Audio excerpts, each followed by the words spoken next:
যারা চাঁদাবাজি করো, মস্তানি করো, আমি বুঝি না তারা কি জাতের লোক, গায়ের রক্তটা কিসের, মানুষের রক্ত না পশুর রক্ত?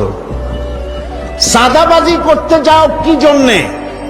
একটা মানুষ বহু টাকা বহু কষ্ট করে জমি জমা বিক্রি করে ব্যবসা করতেছে, সেখানে যাইয়া আমাদেরকে 2 লক্ষ টাকা দিতে হবে, 5 লাখ টাকা দিতে হবে, কি হয়েছে? চাঁদাবাজ এবং মাস্তান যারা চাঁদাবাজি করতে যাও, মানুষের কাছে খয়রাত চাও, ও ভিক্ষা করে খাওয়া অনেক ভালো।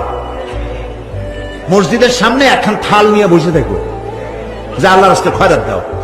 দোকানদারের কাছ থেকে চাঁদাবাজি করা, বিল্ডিং কেউ নতুন বানাইতে পারে না, অমনি হাজির, গলায় সোনার চেক, হাতে কতগুলা আংটি, তারপরে হাতে মোবাইল, গলায় সোনার চেইন, শহরের মহা উল্লুক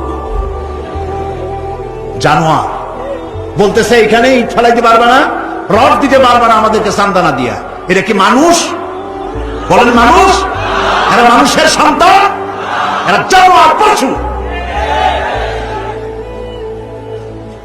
চাঁদাবাজ এবং মাস্তান, সন্ত্রাসী, ইসলামে এদের কোনো স্থান নাই। এদেশে যদি কোরআনের রাজ কায়েম হয়, সন্ত্রাসীদের মাথা কামাইয়া ঘোল ঢেলে দেওয়া হবে, যাতে মাথা ঠান্ডা থাকে। এই জন্য মাথা ঠান্ডা করিয়া বসে থাকবে। আর সকলের চাকরি দেওয়া হবে, কাজ করো আর খাও, চাঁদাবাজি করো না। শ্বশুরের কাছে চাঁদাবাজি করে, বউর কাছেও চাঁদাবাজি করে। এত বড় লক্ষ্মী ছাড়া বউরে যায় বলে আমার হিরোইন খাওয়ার পয়সা দিবি। পত্রিকা আসছে না ভাই? কত বড় শয়তান, বউর কাছে চাঁদা চায়।